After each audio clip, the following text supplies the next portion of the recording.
He is the son of the legendary Paul Mr. Wonderful Orndorff.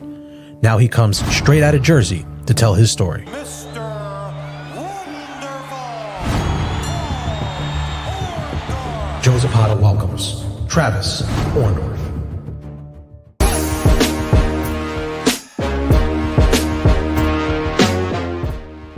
Welcome everyone to Straight Out of Jersey. I am your host, Jersey Joe Zapata, and I'm honored to have my next guest. He's the son of legendary WWE Hall of Famer, Paul Mr. Wonderful Orndorff, and I have his son on, Travis Orndorff. How you doing, Travis? Man, I'm well, and thank you for the invite and the opportunity to maybe spitball and share some stories.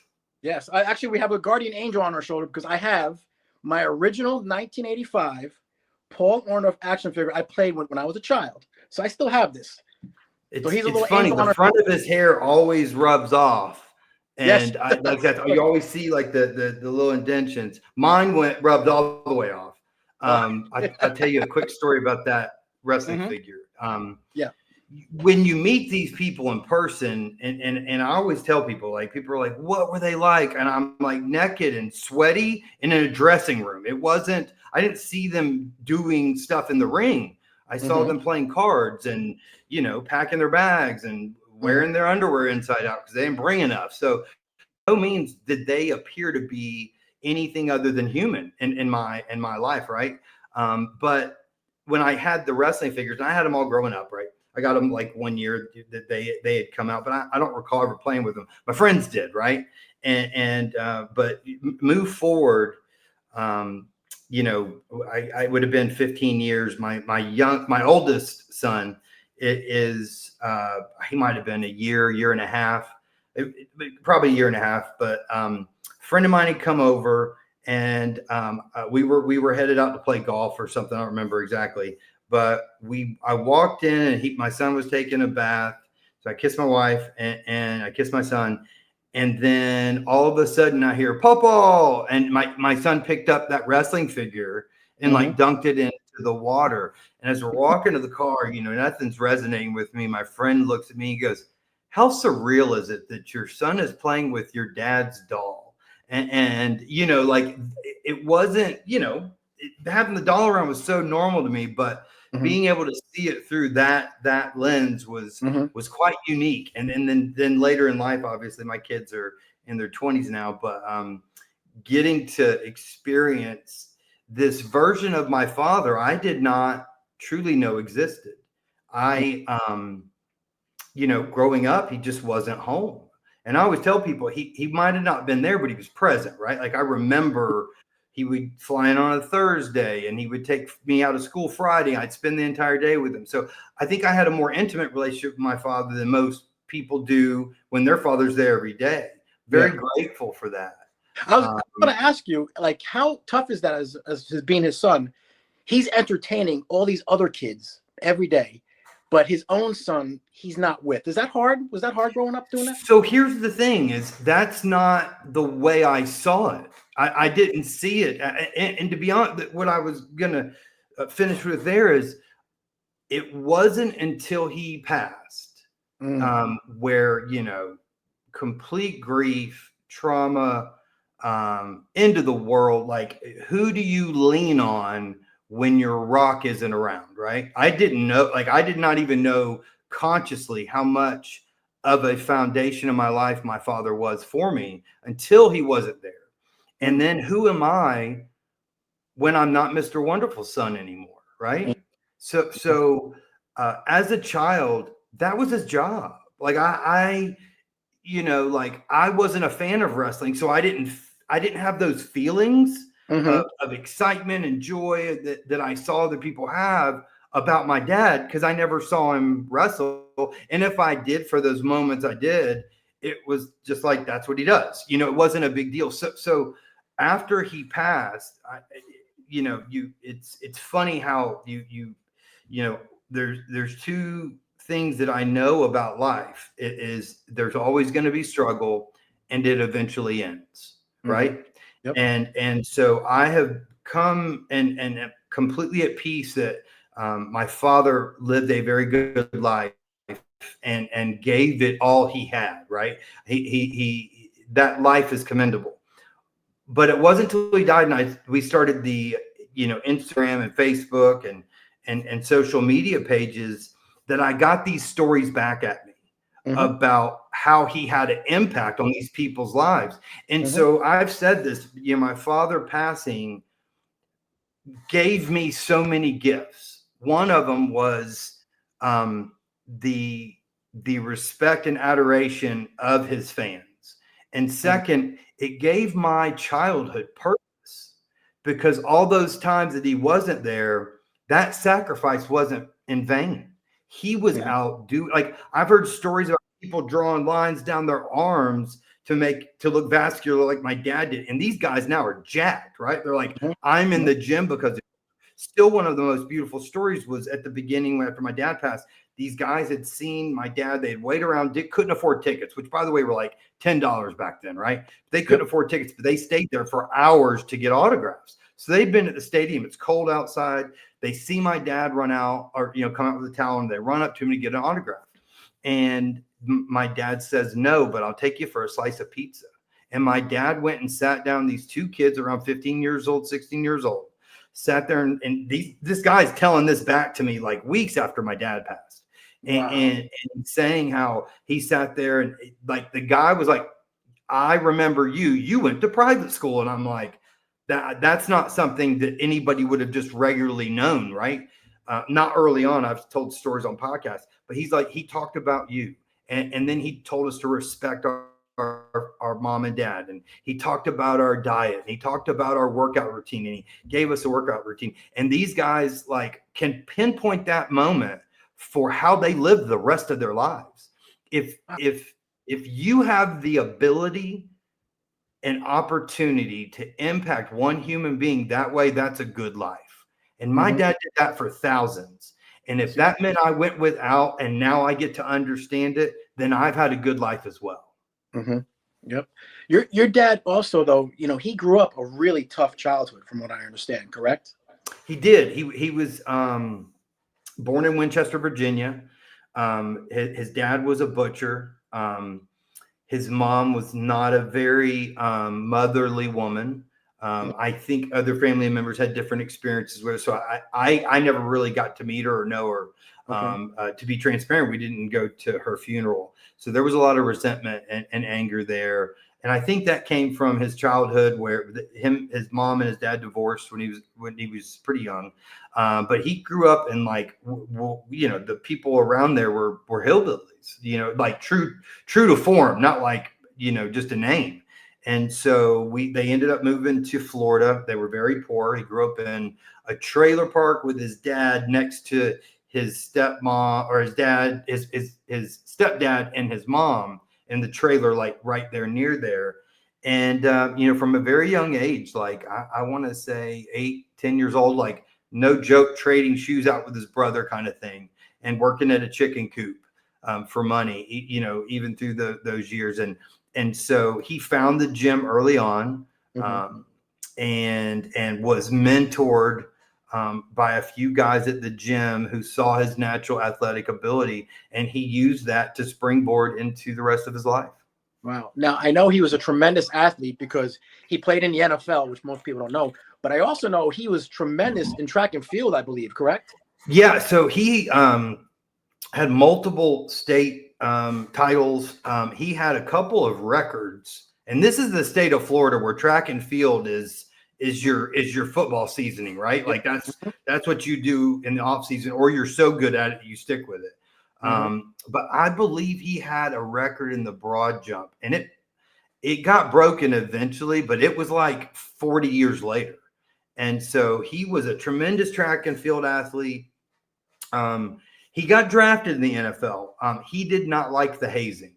I've heard stories about him failing, and he left is why he failed, because he did not like, they made him sing. I can't remember what song it was, but he had to sing a song in front of everybody before he could eat, because he was, the new teammate, and that was not in his repertoire. He did not like being embarrassed.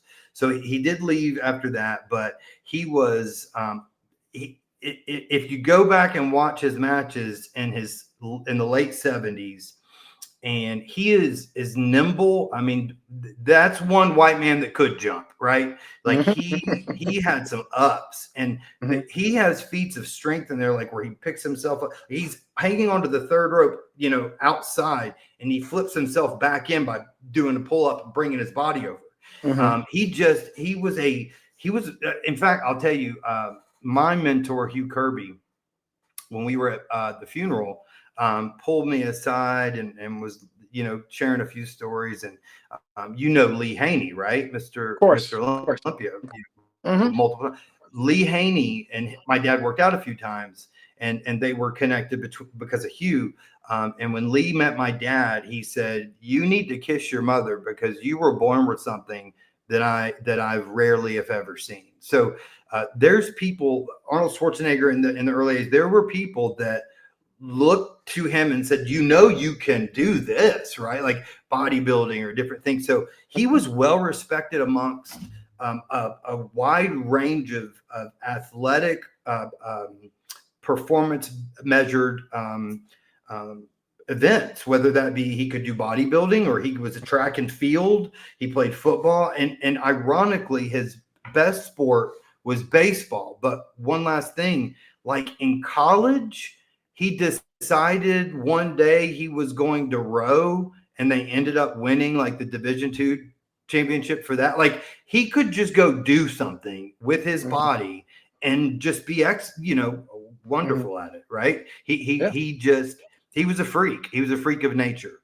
He was. His intensity was off the charts. I mean, he would be perfect for the Attitude Era of wrestling because he fit right in because he was one of the toughest men around, and he just had this intensity.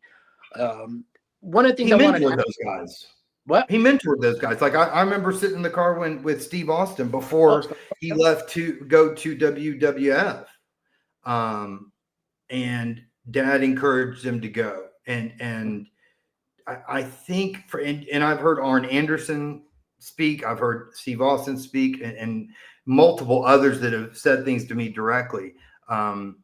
And it's funny, of all the things I did not inherit, I did inherit his intensity. And so managing that is a hourly process, as anybody knows who's been around me a lot. But his intensity, this is just my opinion, but he almost lost his job. Bill Watts was going to fire him. Really? Wow. And Bill went to him and said, "Paul, if you don't show me something tonight, this is your last match."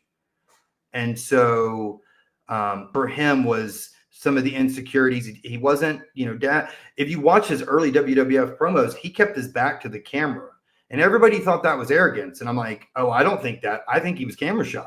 I don't think because I've seen his Georgia Championship Wrestling promos, and they're totally different than they were, right? So I think he evolved into the character. Wow, that's crazy. Mr. Wonderful, do better than everybody else and make it seem and appear so real. And that not only got him the job the next week with Bill Watts, but obviously was something he had throughout his entire career. I heard he was also very impatient. That true? Depended on the moment and the day. Like so what I'll say is, like, I hated working out with him when I was a kid. And I had to unlearn some things that he taught me, which was like, this no pain, no gain. And I'm like, actually, it should be mild pain, little gain, and then those add up, right? But he didn't believe in that. So we would go to the gym, and it was as if I had been working out for 6 months, and like I could not move the next day every time. And so I never could get past this initial hump. I was like, working out is miserable. Why would I want to do it? I definitely would tell you, I mean, he had some mental health diagnosis later on, where they identified him as bipolar. I personally would say he just had a lot of trauma.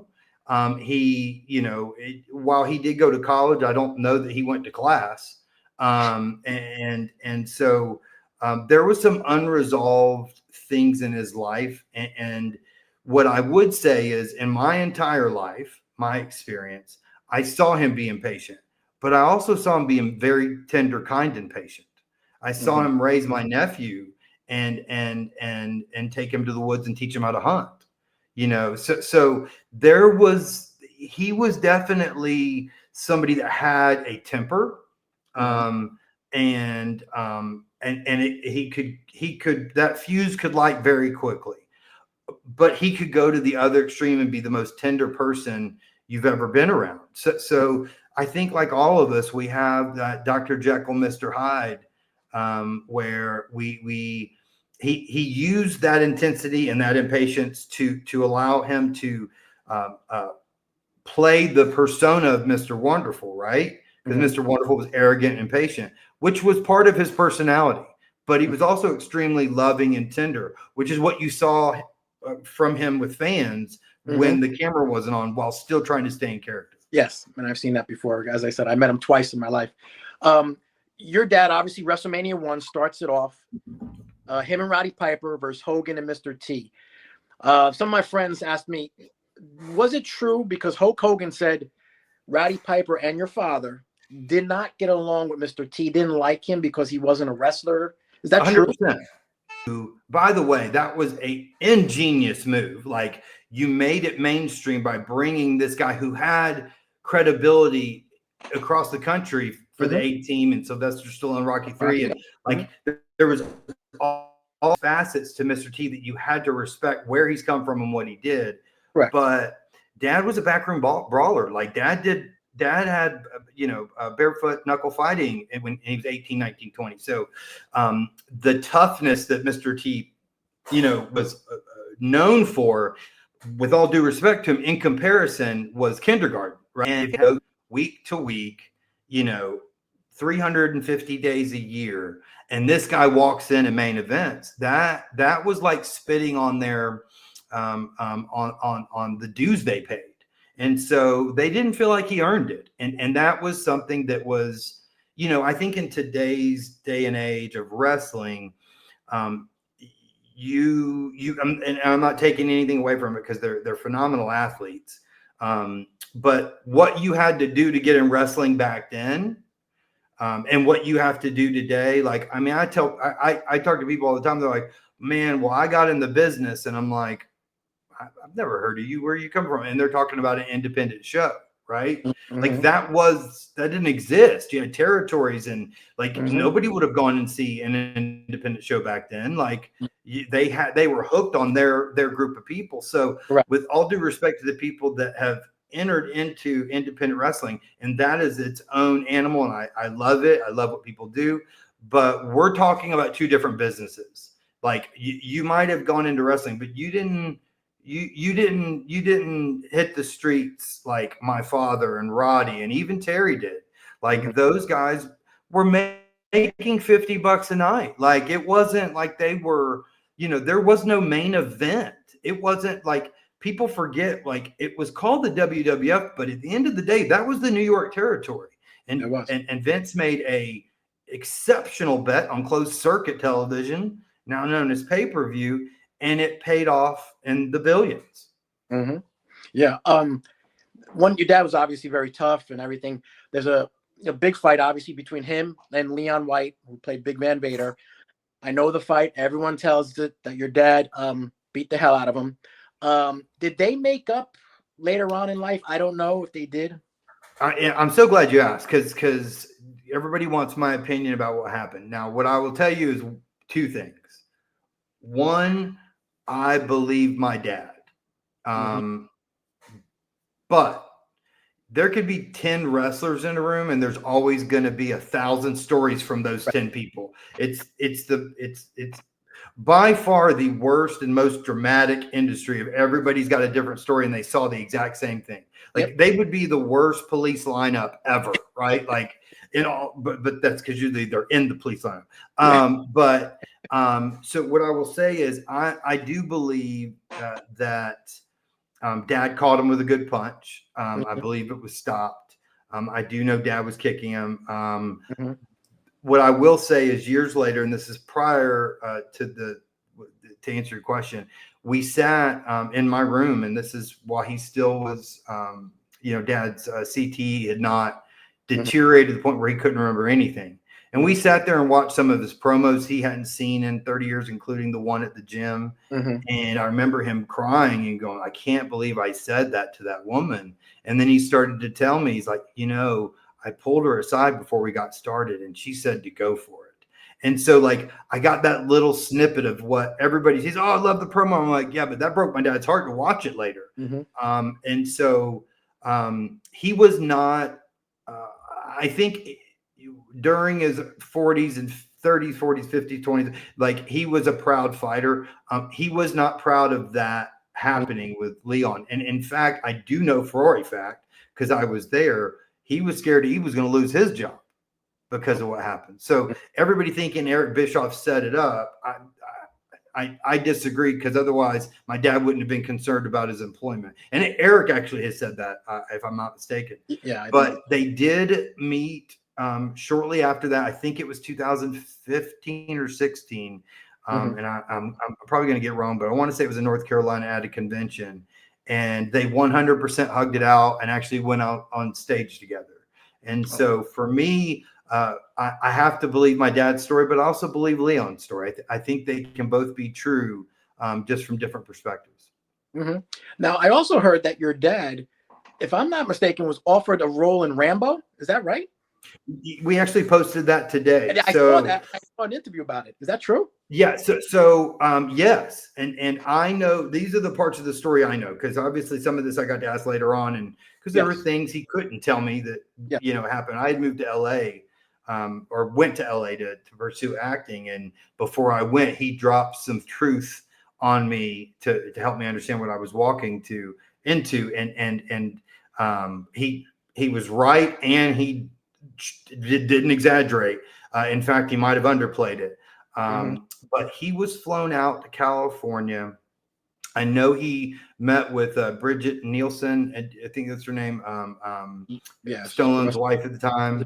She was in Rocky IV, and then and the assistant. And I don't know. This is the part I added. I'm not 100% sure, but I do know my dad went to an audition when I was young. It was about those years, and mom and dad come in, and dad goes up to his room and he didn't really talk to me, which was very, very odd. Like I was like the first thing he was going to do, let's go to the gym, let's go do this, whatever. And he didn't talk to me. He didn't talk to me. And so they had taken one of his wrestling tapes that somebody had put together in New York.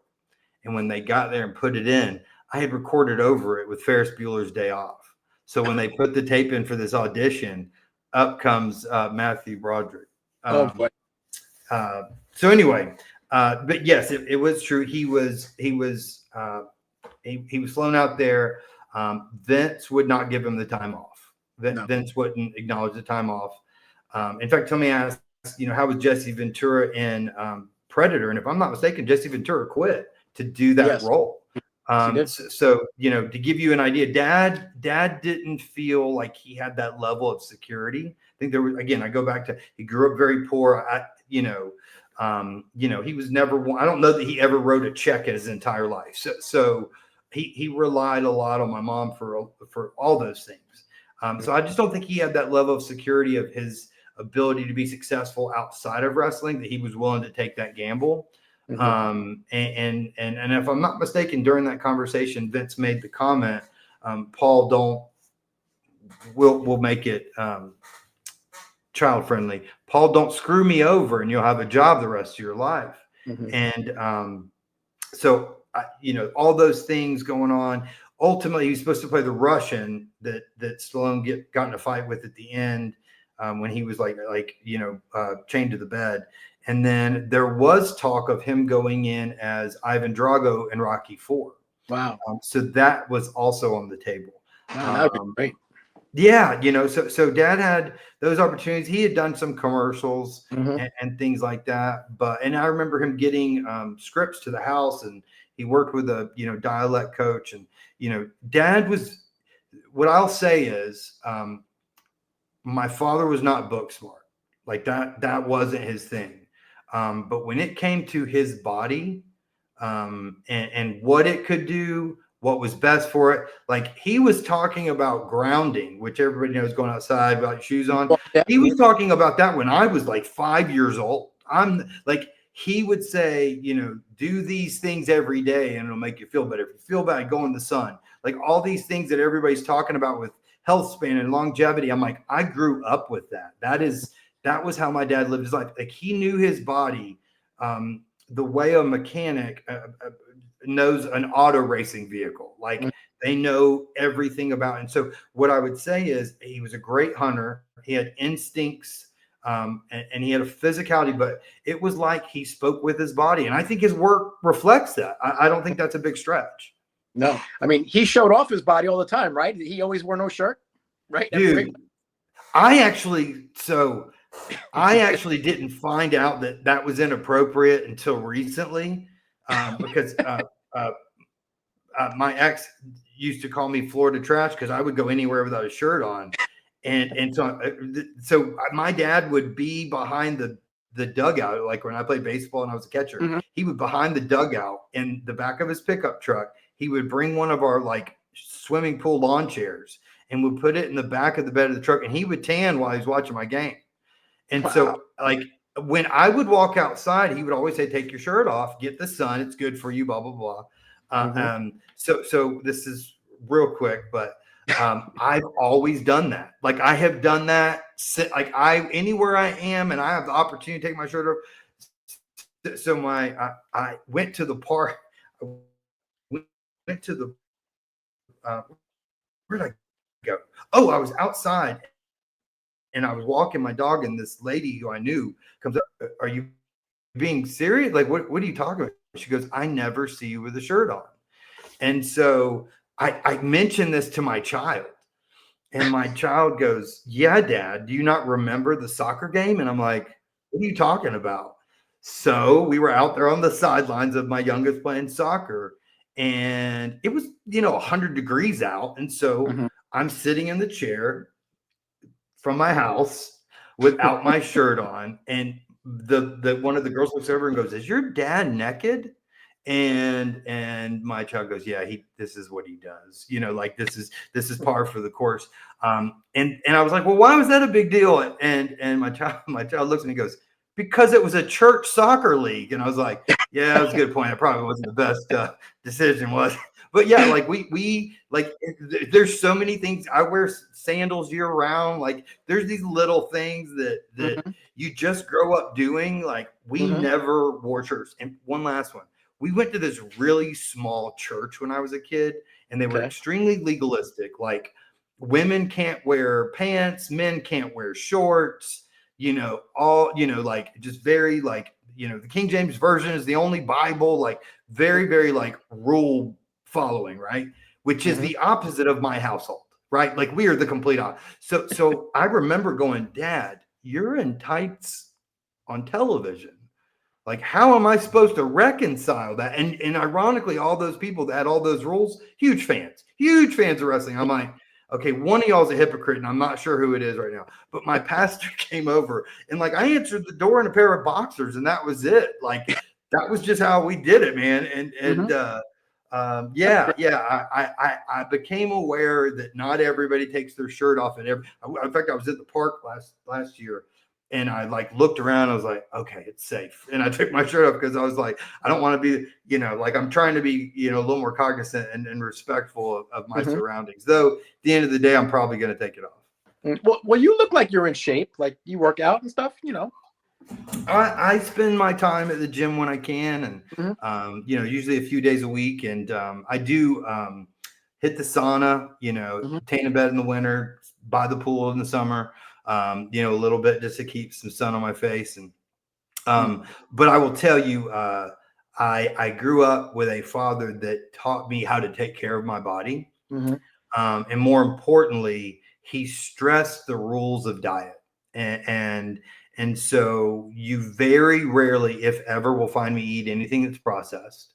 I cook 95% of my meals. Tonight I had chicken and broccoli. That's good. right? Like the staples. Yeah. I don't eat sugar. You know, if I do have sugar, it's honey, and it's, you know, natural and organic honey. And then, you know, I put it a little bit in my black coffee. But I would tell you the secret to my physicality has been I have a pretty religious diet that I was taught by my father. And he had all these different rules, you know, some of which I now disagree with, specifically around salt. But I simplified everything he ever taught me into one sentence, which is, if God made it, you can eat it. That's good. That's really good. You know, and I've heard somebody say the other day, is like, if your grocery store has a health food section, what does that make the rest of the grocery store? Yeah, exactly. Make a point. You know, I know you weren't a big wrestling fan, like you didn't like wrestling too much, but what did you ever think about following in your dad's footsteps with all these second generation getting into the wrestling? Man, I graduated from high school at 135 pounds and 5 foot nothing, right? So no. And I got one when my dad retired from WWF. I had gotten really, really sick, and they did not anticipate that I would live. And I lost like 30 pounds in a short period of time, severe neuropathy in both my hands and feet. I had to learn how to walk again. Wow. And use my hands again, like, you know, like old school, putting your hands in rice to move them. Like my feet and my hands just got to the point where it was unbearable to touch anything or to stand on anything. And so I think that had a direct impact. Now, my brother, who is 9 years older than me, he's like 6'3", 260. But you know, my dad always stressed school when I was young, and it turned out that was the right decision, because I was never going to be the athlete he was. But I don't think he wanted me to be either. He never once encouraged that. He always, you know, like, I took cotillion and learned manners and wore a suit, and you know, I was in private school, and we were, you know, put me in specific schools that I was in certain environments that were diverse and had, you know, diverse thought and things that he didn't have. I was afforded honestly because of fans like yourself. Like, you guys paid my bills, you know, directly, you know, like you just went through, you know, some wrestling federation. But, you know, that was never a thought in my mind that, one, it's hard enough to grow up with your father being Mr. Wonderful and the expectations that people put on you or try to put on you. And I'm the type of person, I absorbed it, and that wasn't good for me. But like most men who have a father that is present, even the ones that aren't, we revere our fathers. We see them as having achieved and done things we'll never be capable of doing, right? Most of us feel that way. Even if we do it, it doesn't click in our heads we've done it. We're always trying to, you know, prove to our fathers, I'm a good son, right? And even growing up, my father was always loving. I think we genuinely got in 2 arguments in my entire life, and both of which were short-lived. Like 2 hours later, where he called to apologize, because he did have a short fuse that time, which again, I didn't see it often. But you know, trying to number one, Dad knew what was going on that is now coming out today. So during the Hall of Fame, like, Dad told me about the things that Pat Patterson was accused of, and Dad told me about the things that Vince was accused of, like, that now has come out. Now, obviously not this specific, but just the debauchery, the drug use, the depression, the times on the road, the drinking, all the things that came with that lifestyle. And maybe it's been minimized now. It appears to, at least from my perspective, what I've read, Triple H seems to have made that very much more family friendly environment. And considering that's the hardest thing to do, is change as you get older, I have the utmost respect for him for allowing it to become a different version of the same thing. But no time, I did get asked on 2 occasions if I wanted to go work there. And one guy was like, do you want to, you know, we can put you on the creative team. And I remember we were at a bar and Dad looked over and went, "Nope," and that was the end of it, right? But the guy was like, "No, I'm serious," and Paul's like, my dad was like, "No, absolutely not." Like, so there was, and he told me that from a very young age. I did not have the skills, requisite skills, or physicality to do that, and quite honestly, I'm so glad I got the version of it I did. I get the most beautiful part of wrestling. I get the people that have these emotional connections to these moments in their lives where they'll tell me these stories on Instagram and social media. And, like we make a post on this day and we throw that match up, right? Yep. And people are like, "I was there. I was 12. My mom took me and my buddies. Your dad is wonderful." And I get to respond, "Sounds like your mom was pretty wonderful too." Like, you know what I'm saying? Like, there's these, hey, that was the last time I saw a match with my grandfather. He died for several days. Like, there's these moments in people's lives I get to tap into this unending beauty of life that is these moments in our life that we cherish for the rest of our life. And my dad evoked those emotions. They hated him. And I only got, when I got older, I realized how good a job he was doing because I hated him, right? But there's these stories that people have about their real life and the impact that those moments had on them. And I don't have to be in a ring to experience it. I get to ask them, or they get to tell me. And so there is so much beauty in wrestling that honestly is untapped. And it's those stories. It's those emotions. It's evoking and getting the opportunity to post something and somebody going, "That made my day. It reminded me of," and I get to hear what it reminded them of. Like, that I will cherish for the rest of my life.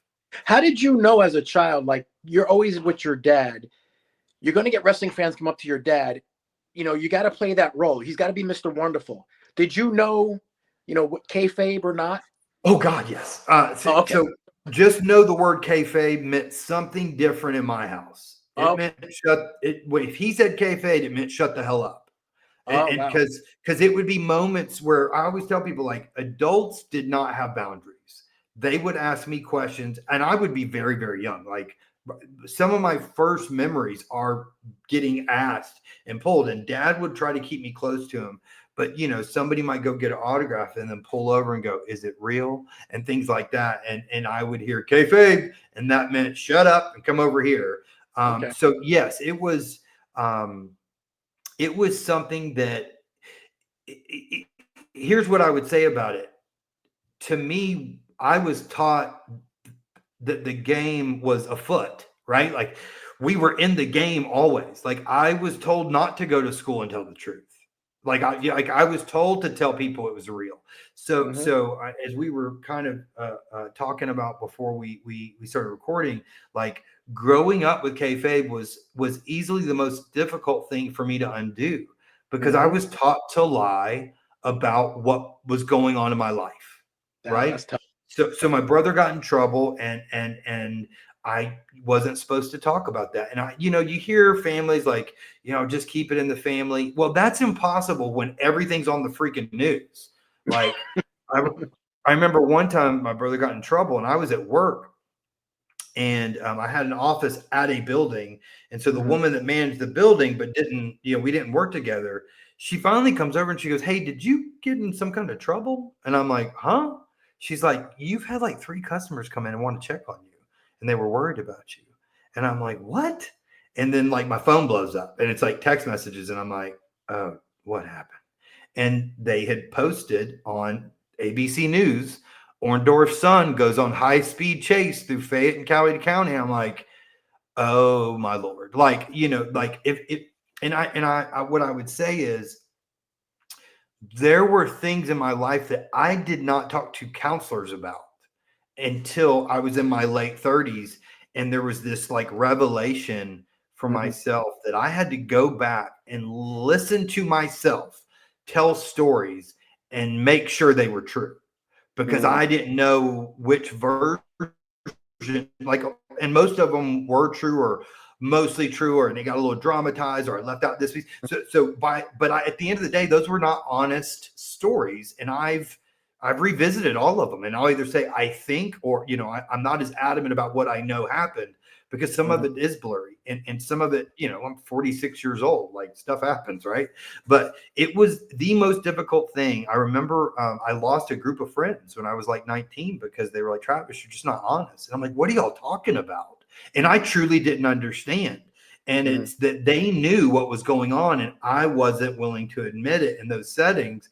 And it was no different than my father, that I played a character. And so kayfabe, you're hiding what your dad does for a living, the truth behind it.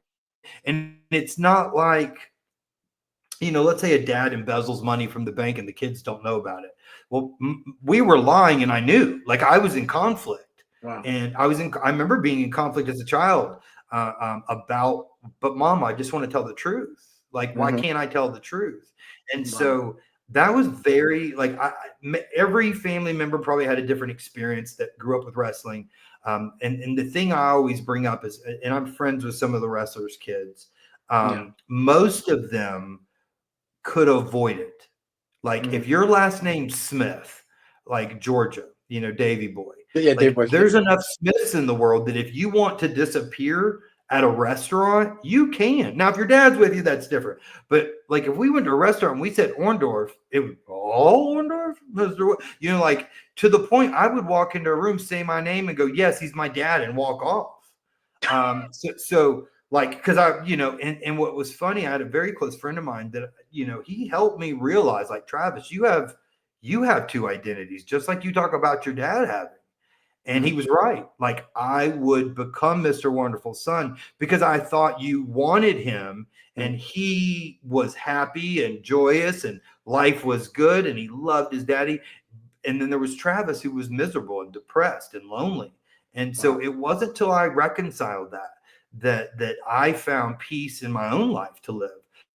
Because so many of the wrestlers' kids, they're like, oh, I didn't have that version. And I'm like, your last name isn't Orndorff. That's kind of distinct. There's not a ton of them. So the assumption is going to be, if you hear that, you must be related to. And ironically, every once in a while, I'll get these messages, or how's your uncle this? And I'm like, I'm not related to that dude, but that guy's told all these people he's my uncle, and I'm like, they're like, send me a picture, like, hey, I ran into somebody, I'm like, I have no idea who that is. What are you talking about?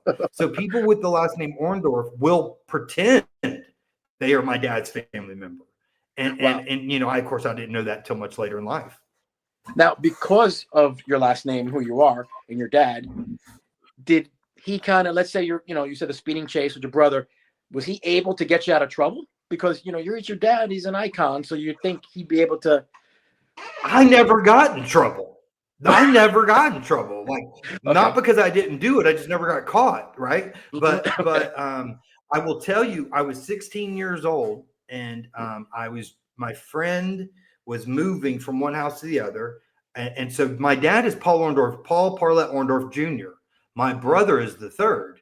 Nobody knows that. So my dad's truck is registered to Paul Parlett Orndorff Jr. So I'm driving through this podunk town called Palmetto, which is ironic because now they film like Stranger Things, and right down the street they filmed the Avengers movies. And so now it's got some, cultural relevance. But I'm driving through this town, and it drops from like 55 to 35. And so my buddy goes, hey, you better slow down. They're going to pull you over. And so I get pulled over going like 43 and a 35. And like the lights come on, and then there's one car behind me and one car beside me, and then a car in front of me. And I'm looking at my buddy. I'm like, dude, for a speeding ticket? You weren't joking. Like, what is going on? And they pulled me out, like arrested me. And they were like, where is he? I'm like, what are you talking about? And so my friend's mom pulled up. Of course, in the back of the truck is a bunch of furniture. So they thought we were like stealing it. And so they thought I was my brother. They thought I was because my brother got in some trouble the year before that. And so, no, my father's name never got my brother out of anything. Okay. Like not a single time. And I think when people hear those stories, like, yes, it happened to Biden and his son, but that's a level of authority that most people on the planet don't have. So if it's the sheriff's kid, probably able to move things around. But it was funny. I think so. I remember like 8 years old, my mom got pulled over for a speeding ticket.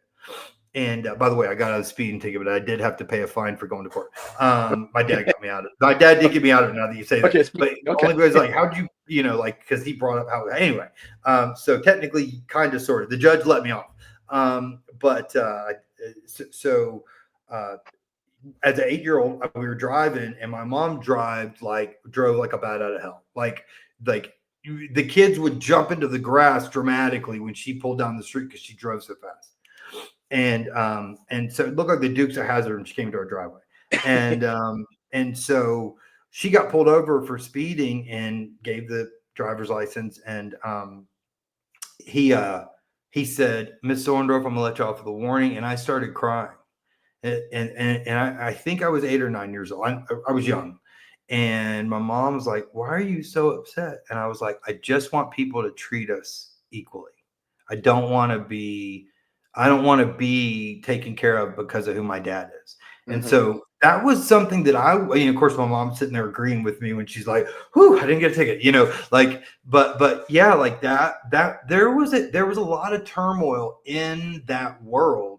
What you think would be that you would take advantage of, quite honestly, every room I walked into at a young age, I felt very isolated. I felt very, very alone. I felt like the odd man out. One, because I had unresolved issues and my dad's not there and all these other things. And he's famous and we're supposed to act like it's great. And my brother's in trouble and my mom's not handling it well. And, life wasn't wonderful all the time. And it was a lot of, dad, left WWF. He bought a bowling center. That folded. He went back to wrestling. He was hurt. Goes to WCW. Quits. Goes to, Smoky Mountain. Then he goes back to, it just like, and even I remember my dad getting into it with a promoter in Australia. Like, it was a volatile lifestyle in general. And some men handled it different, but some men weren't my dad. Yeah, that's true. Before we start wrapping up, did you ever meet Andre the Giant? I did. Okay. So I had won a karate tournament before I got sick and, got first place. And we showed up at the Omni where they wrestled. And Andre and my dad and Heenan were all like in a dressing room. And so, it didn't matter how old I was. They ribbed me like I was a 40-year-old man. And so anyway, they brought me in, and Bobby Heenan, I'm of course, he shakes my hand and my whole arm is in is Andre's hand. So, they're celebrating my win. And then all of a sudden they're like, "Let me show you a magic trick." And they handcuffed me to a locker, turned the lights off and pulled my gi down. And then they all ran out of the room and I'm screaming. And my mom's like, "Paul," and she runs in. She's like, "Give me the keys to these handcuffs," So yeah, that was the time that I met Andre was, within 10 minutes, Bobby Heenan was picking on me and he did not stop until, until he wasn't around anymore. In fact, when we were in the Hall of Fame, he got me a couple of times good. Do you have any of your dad's memorabilia, like his robes and his stuff, his ring and stuff? Oh yeah, hold on. Give me a second. Cool. Bear with me. Cool. There's two back there. Oh, that's awesome. That is awesome. That is awesome. You should go around and show them at conventions. So there's here that sounds great. It really does. But the reality is my dad hasn't been on the scene for a very long time. And his relevance and his window, his season, if you will, while anybody over the age of 45 remembers that feud between him and Hogan, because it was so prominent on Saturday Night's Main Event and WWE and WrestleMania 1. And, Dad left before it really got into the early 90s where a lot of people got a lot of recognition. Dad kind of disappeared from 88 to 92, 93. And so it sounds great. And there are the fans that very much appreciate it. We have some amazing fans that follow us on our social media pages. But the people that go to these conventions are typically, and I've seen it even in the older wrestlers that I would think would be well known. Like those lines don't fill up like you think. Like there's a certain number of people who go there. But there's young kids getting autographs and they're not sure who they're getting an autograph from. So, times change, seasons change. So I did recently come to an agreement with the WWE. And so I've been in touch with Ben Brown, the archivist of WWE. And so, we'll see what the future holds. We'll see how that legacy unfolds and reaches a new fan with some of the things that they're doing with Netflix and whatnot.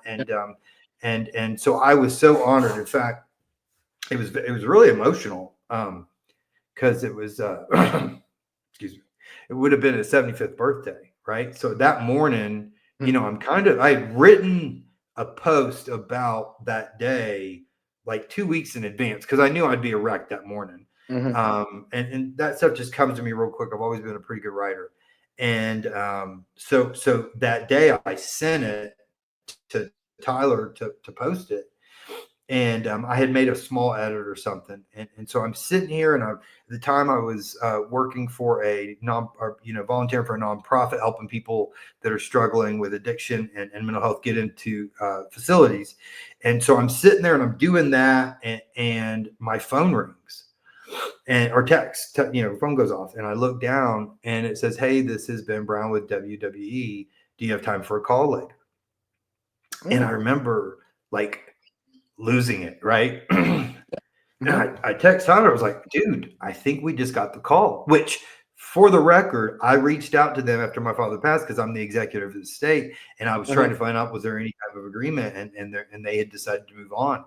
And I respect that. It's a business decision. Like, you got to do what's right for you. And I have I never had any ill will. There were things I disagreed with that happened and how things were handled, not on their side, to be honest with you. But so I'm sitting there, and 2:30 I get the phone call that says, "Hey, we love what you're doing and we want to be a part of it." And I couldn't speak. Wow. I couldn't speak. I was so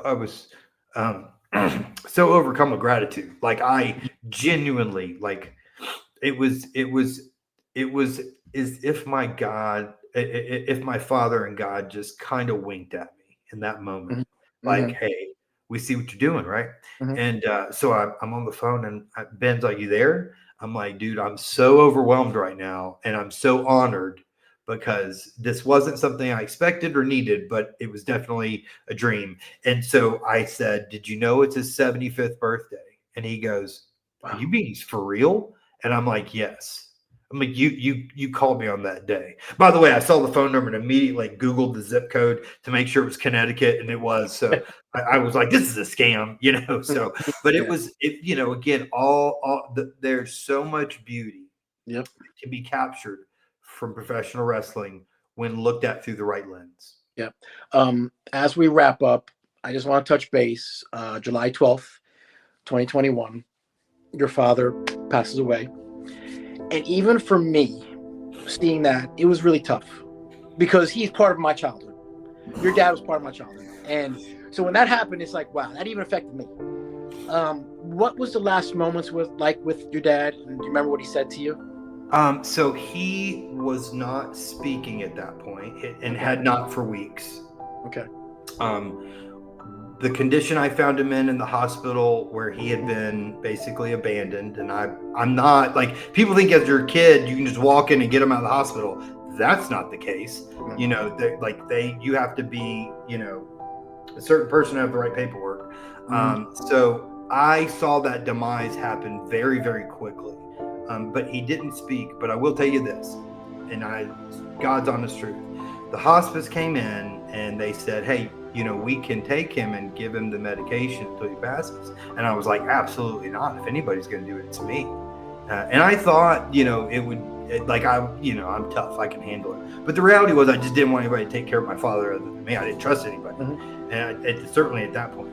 And so the lady said, "He'll probably last 3 days." And, of course, in tears, I said, "Woman, you shouldn't have said that in front of him. He'll overhear you and he will last 10 days. And by God, he lasted 10 days. And so he was surrounded by myself, my oldest niece, but she's really like my sister, and my dad is like her father. My nephew, and the three of us were there, and he was very peaceful.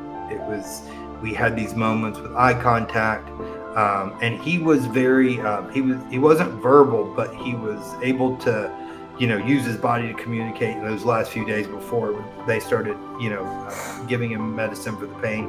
What ultimately happened is his brain was not telling his throat to open up, so anytime he would drink or eat anything, he would asphyxiate. So the doctor's like, if you allow him to do this, he's going to choke to death, and it's going to be bad because of the CT. People are like, that's dementia. I'm like, no. The doctor from the movie Concussion, Dr. Omalu, his team did the autopsy, so I know what happened, right? But he was surrounded by the people that loved him, and I made him a promise, because he always wanted me to do this social media stuff, and I for years hated it. But I made him a promise I would do it, and I was able to fulfill that promise. Mm-hmm. I know you made a lot of people happy because, he was an icon. And just talking to you right now, how much I love your father. And even though I only met him twice, he was such a great man. And, I know you said you struggled a little bit when he passed. I mean, I don't know. Can you tell me just why? Because, he's such an icon to us. Well, one was it came on so quickly. I think, like I use this analogy. I don't think it's a coincidence that Jesus's ministry didn't start in the Bible until his dad passed, because I know for myself that was the only thing. That was the only thing in my life that was something I was proud of, because I wasn't proud of who I was. He was, for some odd reason, but I wasn't. And so, I was losing what I had as a, somebody. He was my best friend. We joked and we talked, and there was so many different moments throughout my life that we had these just son and father times. And I think you're never ready to let your father go. And so you in many ways you become the patriarch of the family, and for better or for worse. And I just didn't know how to do life without him. And so to be completely transparent, I had not drank for a long time at that point, and I started drinking again, and it lasted about a year. And I went, I'm done. And I hit that point at the anniversary of his passing. And I went and found a counselor, and gave up alcohol, and really went on this path of recovery, both from grief and despair, but also from, just things in my childhood. I drank way too much in my 20s. I made some very poor decisions and hurt a lot of people. And so what I'll tell you is that honestly, the last gift he gave me, which I thought was going to be hard, I found my identity. I found who I am, not Mr. Wonderful Son. I'm Travis, and Mr. Wonderful Son is a characteristic of mine. That is something that has shaped me, but it's not who I am, and it was for a very long time. So grief and death and those things are very hard, but I learned so much from it that I don't think I would have ever learned without it. And life eventually does end, and I would have kept him around for 20 years if he would have been in good health. But the last gift he gave me was the man I am today, and allowing me to go through that journey where that was the only thing I had left in my life that was I could hold on to. And when that was gone, I had to find a new foundation, and I found it in my faith.